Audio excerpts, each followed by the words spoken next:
नमस्कार, स्वागत है आप सभी का डीडी न्यूज के इस खास बुलेटिन एक्सप्रेस 100 में, जहां हम आपके लिए लेकर आते हैं राजनीति, मनोरंजन, देश, दुनिया, खेल और व्यापार जगत की सभी बड़ी खबरों को एक्सप्रेस यानी कि फटाफट अंदाज में। आपके साथ मैं हूं संध्या शर्मा। तो देखिए खबरें तेज रफ्तार से। प्रधानमंत्री नरेंद्र मोदी आज महाराष्ट्र, कर्नाटक और तमिलनाडु का दौरा करेंगे। महाराष्ट्र के सोलापुर में प्रधानमंत्री लगभग 2000 करोड़ रुपए की 8 अमृत परियोजनाओं की आधारशिला रखेंगे। प्रधानमंत्री महाराष्ट्र में पीएमएवाई शहरी के तहत बनाए गए 90,000 से अधिक घर लाभार्थियों को सौंपेंगे। इसके अलावा वह सोलापुर में रायनगर हाउसिंग सोसाइटी के 15,000 घर भी लाभार्थियों को सौंपेंगे। प्रधानमंत्री नरेंद्र मोदी महाराष्ट्र में पीएम स्वनिधि के 10,000 लाभार्थियों को पहली और दूसरी किश्त के वितरण की शुरुआत करेंगे। इसके बाद प्रधानमंत्री बेंगलुरु में नए अत्याधुनिक Boeing India engineering and technology centre परिसर का उद्घाटन करेंगे। 1600 करोड़ रुपए के निवेश से निर्मित 43 एकड़ का यह परिसर अमेरिका के बाहर बोइंग का सबसे बड़ा निवेश है। प्रधानमंत्री बोइंग सुकन्या कार्यक्रम की भी शुरुआत करेंगे, जिसका उद्देश्य देश भर से कुछ और लड़कियों को देश के बढ़ते विमानन क्षेत्र में प्रवेश का समर्थन करना है। शाम को प्रधानमंत्री तमिलनाडु के चेन्नई में खेलो इंडिया यूथ गेम्स 2023 के उद्घाटन समारोह में शामिल होंगे। ये खेल स्पर्धाएं 19 से 31 जनवरी 2024 तक चेन्नई, मदुरै, त्रिची और कोयम्बटूर में होंगी। चेन्नई में खेलो इंडिया यूथ गेम्स 2023 के उद्घाटन समारोह के दौरान प्रधानमंत्री प्रसारण क्षेत्र से जुड़ी करीब 250 करोड़ रुपए की परियोजनाओं का शुभारंभ और शिलान्यास भी करेंगे। केंद्रीय सूचना एवं प्रसारण राज्य मंत्री एल मुरुगन ने बताया कि प्रधानमंत्री नरेंद्र मोदी आज तमिलनाडु के चेन्नई में खेलो इंडिया कार्यक्रम में शामिल होंगे। इस मौके पर पीएम मोदी संशोधित डीडी पोथिगई का शुभारंभ करेंगे। डीडी पोथिगई चैनल में लोगों के फीडबैक के आधार पर इसमें कुछ बदलाव किए गए, जिससे कि जनता चैनल पर प्रसारित होने वाले कार्यक्रमों और सूचनाओं का पूरा लाभ ले सके। डीडी पोथिगई टेलीविजन का नए विचारों और नए रंगों के साथ शुभारंभ किया जाएगा। इसके अलावा पीएम कई विभिन्न कार्यक्रमों में हिस्सा लेंगे। एल मुरुगन ने कहा कि तमिलनाडु के आसपास का अंधेरा जल्द ही दूर हो जाएगा। उपराष्ट्रपति जगदीप धनखड़ आज अहमदाबाद के 1 दिवसीय दौरे पर रहेंगे। इस दौरान उपराष्ट्रपति गुजरात विश्वविद्यालय के 72वें वार्षिक दीक्षांत समारोह में मुख्य अतिथि के तौर पर शामिल होंगे। केंद्रीय गृह एवं सहकारिता मंत्री अमित शाह आज शिलांग में पूर्वोत्तर परिषद के 71वीं बैठक के मुख्य सत्र की अध्यक्षता करेंगे। इस बैठक में 8 पूर्वोत्तर राज्यों के मुख्यमंत्री और राज्यपाल भी भाग लेंगे। बैठक के दौरान 70वें पूर्ण सत्र की कार्रवाई की रिपोर्ट पेश की जाएगी और वर्ष 2022-23 के लिए एनईसी की गतिविधियों पर चर्चा की जाएगी। 2023-24 के लिए एनईसी की कार्य योजना और एनईसी के सचिव द्वारा एनईसी विजन 2047 पर एक प्रस्तुति दी जाएगी। अयोध्या में राम मंदिर के गर्भगृह में रामलला का विग्रह स्थापित कर दिया गया है। 22 जनवरी को प्राण प्रतिष्ठा अनुष्ठान के बाद विग्रह के चेहरे से पट्टी हटाई जाएगी। प्रधानमंत्री नरेंद्र मोदी प्राण प्रतिष्ठा समारोह के मुख्य यजमान होंगे। काशी से आए हुए विद्वान और पंडितों के मंत्रोच्चारण के बीच 22 जनवरी को विग्रह की प्राण प्रतिष्ठा की जाएगी। अब करोड़ों भक्तों को 22 जनवरी का बेसब्री से इंतजार है, जब उन्हें रामलला के विग्रह के दर्शन होंगे। उत्तर प्रदेश के मुख्यमंत्री योगी आदित्यनाथ आज अयोध्या के दौरे पर रहेंगे। योगी आदित्यनाथ प्राण प्रतिष्ठा समारोह की तैयारियों का जायजा लेंगे। श्री राधा रानी की नगरी वृंदावन इन दिनों कृष्ण नहीं बल्कि राममय हो चली है। 22 जनवरी को श्री अयोध्या धाम में श्री राम लला की प्राण प्रतिष्ठा से पहले जगह जगह पर वृंदावन में स्वागत के बैनर सज चुके हैं। मथुरा के बाजारों में श्री राम नाम की ध्वजा लहरा रही है। वृंदावन में प्रवेश करते ही आपको भगवान श्री रामानंदाचार्य का द्वार मिलेगा, जो समाज में समरसता का बहुत बड़ा प्रतीक है। बड़े बड़े शब्दों में स्पष्ट लिखा है, रामो विग्रहवान धर्मः। वृंदावन के कई मंदिरों में आज भी भगवान श्री राम यहाँ के लोगों के हृदय में बसते हैं। इसीलिए तो कड़कड़ाती सर्दी में भी गुरुकुल के विद्यार्थी श्री राम नाम स्तुति और आरती से ही अपने दिन की शुरुआत करते हैं। मथुरा की दुकानों पर भी श्री राम नाम के ध्वज सज चुके हैं और यहाँ से बने स्पेशल लड्डू भगवान श्री राम लला के लिए अयोध्या धाम भेजे गए हैं। युगांडा में आज से गुट निरपेक्ष आंदोलन का 19वां शिखर सम्मेलन शुरू होने जा रहा है। इस 2 दिवसीय सम्मेलन का विषय साझा वैश्विक समृद्धि के लिए सहयोग को गहरा करना है। विदेश मंत्री डॉक्टर एस जयशंकर इस सम्मेलन में भारतीय प्रतिनिधिमंडल का नेतृत्व करेंगे। विदेश मंत्री डॉक्टर एस जयशंकर ने मालदीव के विदेश मंत्री मूसा अजमीर से मुलाकात की। दोनों नेताओं के बीच आपसी संबंधों पर बातचीत हुई। साथ ही गुट निरपेक्ष आंदोलन से जुड़े मुद्दों पर भी चर्चा की गई। इससे पहले विदेश मंत्री डॉक्टर एस जयशंकर ने मिस्र के विदेश मंत्री समेह शौकरी से मुलाकात की। दोनों नेताओं ने द्विपक्षीय सहयोग पर चर्चा की। विदेश मंत्री डॉक्टर एस जयशंकर ने बेलारूस के विदेश मंत्री सर्गेई एलेनिक के साथ भी बैठक की। दोनों नेताओं के बीच विभिन्न क्षेत्रों में सहयोग पर विचारों का आदान प्रदान हुआ। यूक्रेन संघर्ष से संबंधित घटनाक्रम पर भी चर्चा की गई। विदेश मंत्री डॉक्टर एस जयशंकर ने अंगोला के विदेश मंत्री के साथ मुलाकात की, जिसमें भारत अफ्रीका सहयोग के विस्तार पर चर्चा की गई। साथ ही बहुपक्षीय मंचों पर सहयोग पर भी वार्ता हुई। विदेश मंत्री डॉक्टर एस जयशंकर ने अंगोला के विदेश मंत्री के साथ मुलाकात में भारतीय नागरिकों के लिए वीजा मुक्त व्यवस्था बढ़ाने के लिए अंगोला का आभार जताया। वडोदरा के हरणी तालाब में गुरुवार को पेश आए बोट हादसे के चलते मुख्यमंत्री भूपेंद्र पटेल राहत और बचाव कार्य का निरीक्षण करने के लिए वडोदरा पहुंचे। मुख्यमंत्री ने हॉस्पिटल जाकर उपचाराधीन बच्चों का हालचाल जाना और इन बच्चों के त्वरित उपचार के लिए अधिकारियों को निर्देश दिए। वडोदरा शहर के न्यू सनराइज स्कूल के बच्चे हरणी तालाब में बोटिंग के लिए गए थे। शाम के समय बच्चों से भरी बोट के पलटने से यह हादसा हो गया। इस दुखद दुर्घटना में 12 बच्चों और 2 शिक्षकों सहित कुल 14 लोगों की मौत हो गई। मुख्यमंत्री भूपेंद्र पटेल ने घटनास्थल का भी दौरा कर इस दुखद हादसे की जानकारी हासिल की। मुख्यमंत्री ने मृतकों के परिजनों के प्रति संवेदना व्यक्त की है। वडोदरा की इस हृदय विदारक दुर्घटना की न्यायिक जांच करने के आदेश दे दिए गए हैं। इसके लिए गृह विभाग द्वारा आदेश भी जारी किया गया है। राज्य सरकार ने वडोदरा की इस दुर्घटना में मृतकों के परिवारजनों को 4-4 लाख रुपए और घायलों को 50-50 हजार रुपए की सहायता देने की घोषणा की है। केंद्र सरकार ने भी मृतकों के परिवारजनों को 2-2 लाख रुपए की सहायता देने की घोषणा की है। इस दुखद घटना को लेकर राष्ट्रपति, प्रधानमंत्री और गृह मंत्री अमित शाह ने मृतकों के परिवारजनों के प्रति अपनी गहरी संवेदना व्यक्त की है। मौसम विभाग के अनुसार अगले 2 दिनों के दौरान उत्तर पश्चिम भारत के मैदानी इलाकों में शीतलहर जारी रहने की संभावना है। पंजाब, हरियाणा, हिमाचल प्रदेश और उत्तरी राजस्थान के कुछ हिस्सों में शीतलहर की स्थिति बनी रहेगी। मौसम विभाग के अनुसार पंजाब और हरियाणा के कई हिस्सों में न्यूनतम तापमान 3 से 6 डिग्री सेल्सियस और दिल्ली के अधिकांश हिस्सों में 7 से 10 डिग्री के बीच रहने का अनुमान है। मौसम विभाग ने बताया है कि अगले 2 दिनों के दौरान उत्तर भारत में घना कोहरा छाए रहने की संभावना है। पंजाब, हरियाणा, पश्चिमी उत्तर प्रदेश, उत्तराखंड और उत्तरी राजस्थान में रात और सुबह के समय कुछ घंटों तक घने कोहरे की स्थिति बनी रहने की संभावना है। मौसम विभाग ने एक तस्वीर साझा करते हुए बताया है कि आज सुबह 5:30 बजे पंजाब और पश्चिमी राजस्थान के कई हिस्सों में बहुत घना कोहरा देखा गया। वहीं हरियाणा, चंडीगढ़ और दिल्ली के कई हिस्सों में भी घना कोहरा छाया रहा। उत्तराखंड, पूर्वी उत्तर प्रदेश, बिहार, झारखंड और ओडिशा के अलग अलग इलाकों में कोहरा छाया रहा। कोहरे के कारण लोगों को आवाजाही में मुश्किलों का सामना करना पड़ा। आंध्र प्रदेश में विकसित भारत संकल्प यात्रा जारी है। यात्रा के तहत मोदी सरकार की गारंटी वाली गाड़ी राज्य के अनंतपुर जिले में पहुंची। इस अवसर पर आईईसी वैन के माध्यम से जनता को केंद्र सरकार की योजनाओं पर आधारित लघु फिल्में दिखाई गई। केरल में विकसित भारत संकल्प यात्रा जारी है। कोझिकोड में आयोजित कार्यक्रम को संबोधित करते हुए प्रकाश जावड़ेकर ने कहा कि प्रधानमंत्री नरेंद्र मोदी का लक्ष्य गरीबों का उत्थान करना है। उन्हीं के लिए अन्न योजना जैसी योजनाएं बनाई गई। प्रकाश जावड़ेकर ने कहा कि सरकार ने गरीबों को अगले 5 साल तक मुफ्त चावल देने का फैसला किया है। उन्होंने बताया कि लगभग 1.5 करोड़ मलयाली लोगों को अब विभिन्न केंद्रीय योजनाओं से मदद मिल रही है।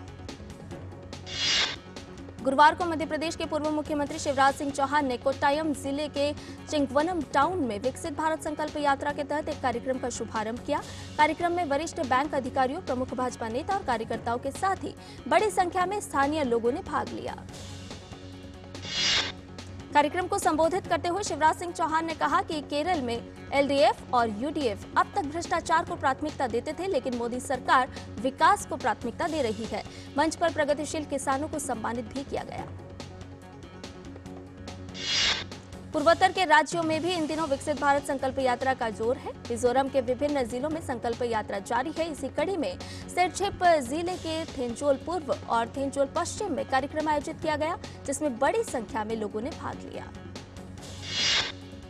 मोदी सरकार की गारंटी का रथ छत्तीसगढ़ के जांजगीर चांपा जिले के ग्राम शुक्ली और ग्राम पचेड़ी में पहुंचा, जहां केंद्र की योजनाओं का लाभ लेने के लिए बड़ी संख्या में लोग पहुंचे। विकसित भारत संकल्प यात्रा जम्मू कश्मीर में जोर शोर से चल रही है। जम्मू कश्मीर सरकार के वित्तीय आयुक्त धीरज गुप्ता ने गुरुवार को नगर समिति लखनपुर में विकसित भारत संकल्प यात्रा का नेतृत्व किया। कार्यक्रम के दौरान प्रतिभागियों ने प्रधानमंत्री नरेंद्र मोदी के रिकॉर्डेड संदेश को ध्यान से सुना। विभिन्न लाभार्थियों ने मेरी कहानी मेरी जुबानी के तहत अपनी सफलता की कहानी भी साझा की। मिजोरम के चंपाई कानन फेंग और जेलफेंग और सिरछिप जिले के बुआंगपोई नेहलोह कांगमुन दक्षिण गांव में विकसित भारत संकल्प यात्रा निकाली गई। बड़ी संख्या में लोग इस यात्रा में पहुंचे और केंद्र सरकार की विभिन्न योजनाओं की जानकारी हासिल की। शिक्षा मंत्रालय ने देश भर के कोचिंग इंस्टीट्यूट्स के लिए गाइडलाइंस जारी कर दी है। इसके तहत अब कोचिंग इंस्टीट्यूट्स 16 साल से कम उम्र के बच्चों को एडमिशन नहीं दे सकेंगे। इसके अलावा भ्रामक वादे करना और अच्छे नंबरों की गारंटी देने पर भी पाबंदी लगा दी गई है।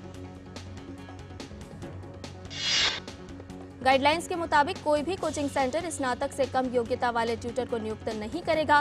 कोचिंग सेंटर किसी भी ऐसे ट्यूटर या व्यक्ति की सेवाएं नहीं ले सकते जिसे नैतिक रूप से भ्रष्टता से किसी अपराध में दोषी ठहराया गया हो। कोचिंग सेंटरों की वेबसाइट भी होगी जिन पर ट्यूटरों की शैक्षिक योग्यता, पाठ्यक्रमों, उन्हें पूरा किए जाने की अवधि, छात्रावास की सुविधाएं और लिए जा रहे शुल्क का पूरा विवरण होगा। दिशा निर्देशों के मुताबिक विभिन्न पाठ्यक्रमों के लिए ट्यूशन फीस उचित होनी चाहिए और उसकी रसीद भी उपलब्ध कराई जानी चाहिए।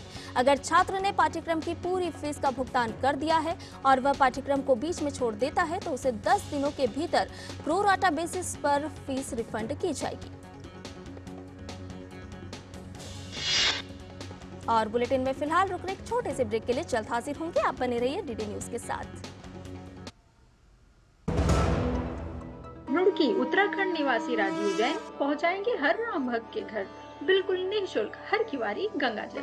दुकानदार भाई संपर्क करने के लिए हरिद्वारगंगाजल.com पर जाएं। साल बरस और सदी नहीं, एक युग गुजर जाएगा।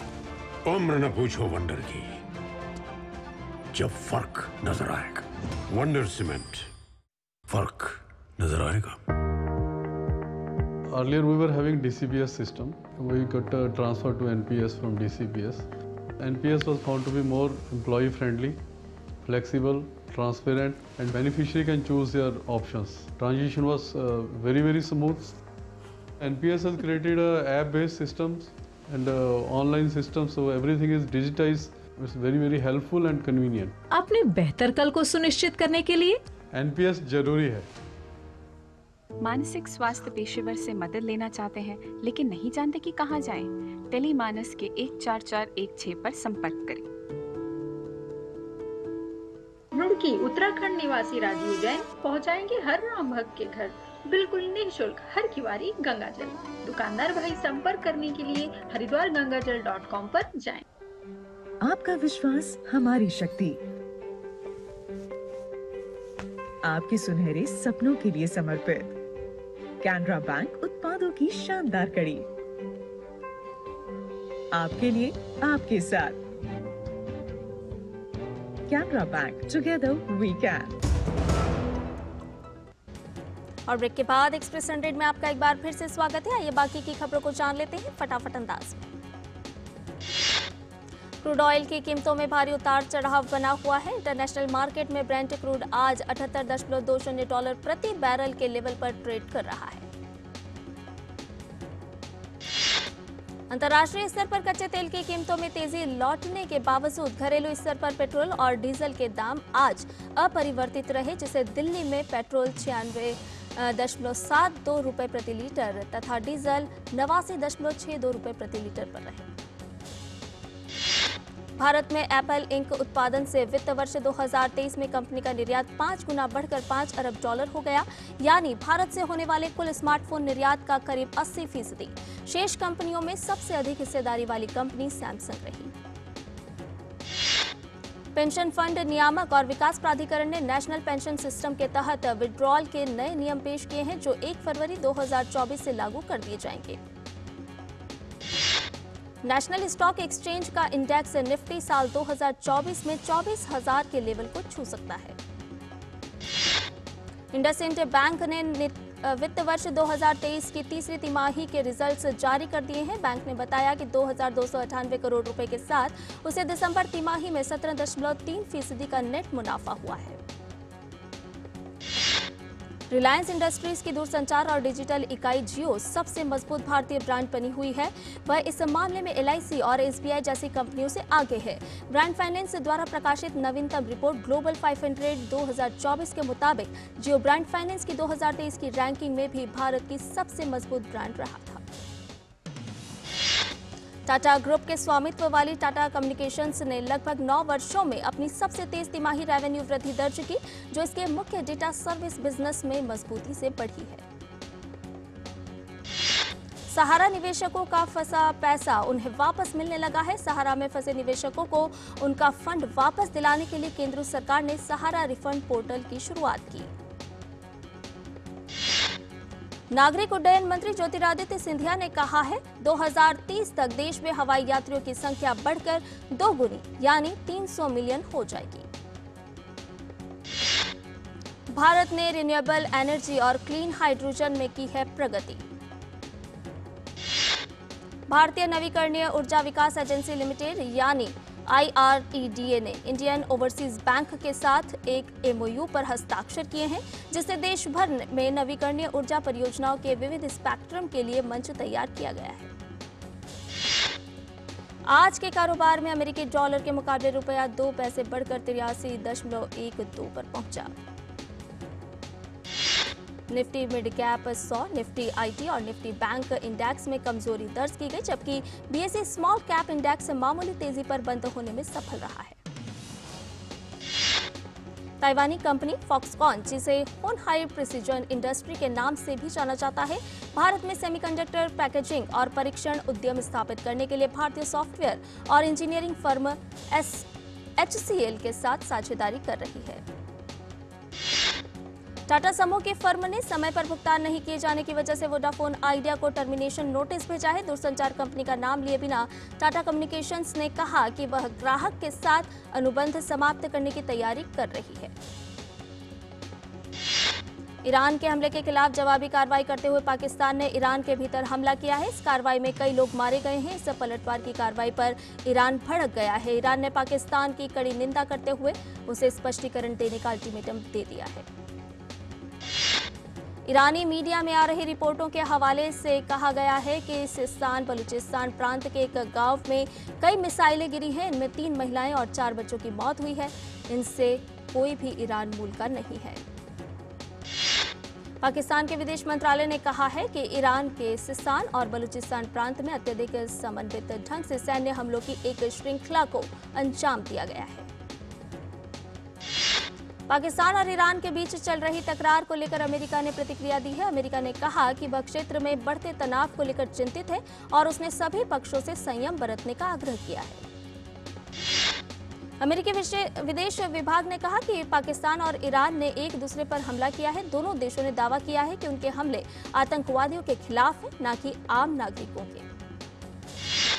तुर्की, स्वीडन और इटली के अंतरिक्ष यात्रियों ने अंतर्राष्ट्रीय अंतरिक्ष स्टेशन के लिए नासा के कैनेडी स्पेस सेंटर से उड़ान भरी। सभी अंतरिक्ष यात्रियों के पास सैन्य पायलट का अनुभव है और सभी अपने अपने देशों का प्रतिनिधित्व कर रहे हैं। उधर दावोस के अंतर्राष्ट्रीय आर्थिक मंच में बोलते हुए इजराइल के राष्ट्रपति इज़ाक हरगोज ने कहा कि उनकी प्रार्थना है गजा में लाई गई दवाएं बंधकों तक पहुंच जाएंगी। इजरायली सेना ने दक्षिणी गजा में हमास आतंकवादियों के खिलाफ हमले तेज कर दिए हैं। खान यूनिस में की गई कार्रवाई में पिछले 24 घंटे के दौरान 30 से अधिक मार गिराने का दावा किया है। अमेरिका के विदेश मंत्री एंटनी ब्लिंकन ने भारत की असाधारण सफलताओं की सराहना की है। विश्व आर्थिक फोरम की वार्षिक बैठक को संबोधित करते हुए उन्होंने प्रधानमंत्री नरेंद्र मोदी की नीतियों और कार्यक्रमों के सकारात्मक प्रभाव का उल्लेख किया। अमेरिका में बर्फीले तूफान की वजह से कई शहरों में आम जनजीवन काफी प्रभावित हो गया है। कई शहर बर्फ की सफेद चादर से ढक गए हैं। ऑरेगन से लेकर उत्तरी मैदानी इलाकों में बर्फीले तूफान की चेतावनी जारी की गई है। टेनेसी में वाहन भारी बर्फबारी के कारण फंस गए हैं। ब्रातिस्लावा में आपराधिक कानून सुधार के खिलाफ हजारों लोगों ने विरोध प्रदर्शन किया। सरकार योजना का विरोध करने के लिए विपक्ष द्वारा ब्रातिस्लावा में आयोजित एक रैली में हजारों लोग एकत्र हुए। अमेरिकी न्याय विभाग ने 2022 में टेक्सास के प्राथमिक स्कूल गोलीबारी में अपनी लंबे समय से प्रतीक्षित रिपोर्ट जारी की। रिपोर्ट में कानून प्रवर्तन अधिकारियों को उस कक्षा में घुसने के लिए 1 घंटे से अधिक समय का इंतजार करने के लिए दोषी ठहराया गया। खेलो इंडिया यूथ गेम्स के 6ठे संस्करण की शुरुआत आज से तमिलनाडु की राजधानी चेन्नई में होने जा रही है। इस कार्यक्रम में प्रधानमंत्री नरेंद्र मोदी मुख्य अतिथि के रूप में मौजूद रहेंगे। दक्षिण भारत में पहली बार आयोजित हो रहे इन खेलों में 5600 से ज्यादा एथलीट अपनी खेल प्रतिभा का लोहा मनवाने के लिए तैयार रहेंगे। और बुलेटिन में फिलहाल रुकने एक छोटे से ब्रेक के लिए जल्द हाजिर होंगे।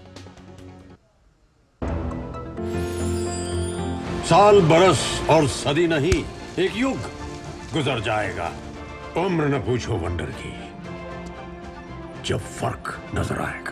वंडर सीमेंट, फर्क नजर आएगा। ग्रामीण अर्थव्यवस्था के संरक्षक agriculture insurance company of India.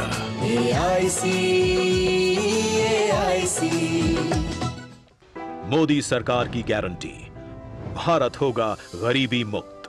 5 सालों में 13 करोड़ 50 लाख लोगों को गरीबी से बाहर निकाला। हमारा संकल्प विकसित भारत। रुड़की उत्तराखंड निवासी राजीव जैन पहुंचाएंगे हर राम भक्त के घर बिल्कुल निःशुल्क हर किवारी गंगा जल। दुकानदार भाई संपर्क करने के लिए हरिद्वारगंगाजल.com पर जाएं। बोला आप कौन? अरे वो सब छोड़ो, बहुत बढ़िया इन्वेस्टमेंट स्कीम आई है। आज 2000 डालोगे, कल 4 मिलेगा, परसों 8, फिर 16, 32, फिर 64। लिंक भेज दिया, जल्दी क्लिक करो। यूपीआई कहता है इन फर्जी इन्वेस्टमेंट वाले स्कीमों में ना फंसो, अपने पैसे का ध्यान खुद रखो। क्या समझे? क्या समझेंगे, आप ही समझा लीजिए, हम क्या समझेंगे। आप भी ये जानकारी शेयर करें और अपने आसपास के भोले को बचाएं। और ब्रेक के बाद एक्सप्रेस 100 में आपका एक बार फिर से स्वागत है। इस बार खेलो इंडिया यूथ गेम्स की प्रतिस्पर्धाएं तमिलनाडु के 4 शहरों चेन्नई, मदुरई, त्रिची और कोयम्बटूर में आयोजित होगी। खेलो इंडिया यूथ गेम्स से इस बार इन खेलों में पहली बार स्क्वाश के खेल को जोड़ा गया है, जबकि सिंबलम का खेल इस बार डेमो के रूप में सामने होगा। रांची में चल रहे FIH ओलंपिक क्वालिफायर्स में तीसरे और चौथे स्थान के लिए आज भारत का सामना जापान से होगा। इससे पहले गुरुवार को खेले गए प्रतियोगिता के सेमीफाइनल मुकाबले में भारत को जर्मनी के हाथों हार झेलनी पड़ी थी। ICC अंडर 19 क्रिकेट विश्व कप का आगाज से दक्षिण अफ्रीका में होगा। टूर्नामेंट में आज 2 मैच खेले जाएंगे। दिन के पहले मुकाबले में आयरलैंड और अमेरिका की टीम आमने सामने होंगी। वहीं दूसरे मैच में दक्षिण अफ्रीका और वेस्ट इंडीज के बीच मुकाबला होगा। इंडिया ओपन बैडमिंटन टूर्नामेंट में चिराग सात्विक की जोड़ी का दमदार प्रदर्शन जारी। ताइवान की जोड़ी को हरा क्वार्टर फाइनल में बनाई जगह। AFC एशिया कप के दूसरे ग्रुप मैच में भारतीय फुटबॉल टीम को उज्बेकिस्तान के हाथों 3-0 के अंतर से हार झेलनी पड़ी है। उज्बेकिस्तान के लिए अबोसबेक, इगोर सचिव और शेरजोद ने 1-1 गोल दागे। विश्व रैंकिंग में भारत की रैंकिंग 102 है। साल के पहले ग्रैंड स्लैम ऑस्ट्रेलियन ओपन में नॉर्वे के कैस्पर रूड ने दूसरे दौर की बाधा पार कर ली है। वहीं एक अन्य पुरुष एकल दूसरे दौर के मैच में जर्मनी के अलेक्जेंडर ज्वेरेव ने स्लोवाकियाई खिलाड़ी को हराकर अगले दौर में अपनी जगह बनाने में सफलता पाई। मैं अटल हूं फिल्म का आज रिलीज होगी। फिल्म में अटल बिहारी वाजपेयी के जीवन पर भूमिका पंकज त्रिपाठी निभाने वाले हैं। सांसद और अभिनेता रवि किशन ने प्रभु श्री राम को समर्पित गीत अयोध्या के श्री राम को रिलीज कर दिया है। मेरी क्रिसमस बॉक्स ऑफिस पर बेहद खराब प्रदर्शन कर रही है। 60 करोड़ रुपए के बजट में बनी इस फिल्म के लिए 15 करोड़ रुपए का कलेक्शन करना मुश्किल हो गया है। फिल्म स्टोलन बेल्जियम में 14वें चुनाई रैमडैम महोत्सव में दिखाई जाएगी। इसकी स्क्रीनिंग 17, 20 और 22 जनवरी 24 को निर्धारित है। लेखक निर्देशक अनिर्बान दत्ता की फिल्म अनुभूति का world premiere Rotterdam film festival 2024 में होगा। नेटफ्लिक्स का क्राइम ड्रामा भक्षक का प्रीमियर 9 फरवरी को होगा। उससे पहले भूमि पेडनेकर स्टारर इस फिल्म का टीजर आज रिलीज कर दिया जाएगा। मराठी फिल्म डिलीवरी बॉय का नया पोस्टर जारी हो गया है। फिल्म 9 फरवरी को रिलीज होगी। फिल्म 12वीं फेल ने सफलता के झंडे गाड़ दिए हैं। आनंद महिंद्रा ने इस फिल्म को राष्ट्रीय पुरस्कार का हकदार बताया है। बॉलीवुड के पॉपुलर डायरेक्टर रोहित शेट्टी इन दिनों अपनी web series Indian police force की रिलीज की तैयारी कर रहे हैं। और इसके साथ ही एक्सप्रेस न्यूज में फिलहाल इतना ही। हमें दीजिए इजाजत, लेकिन डीडी न्यूज पर खबरों का सिलसिला लगातार जारी है।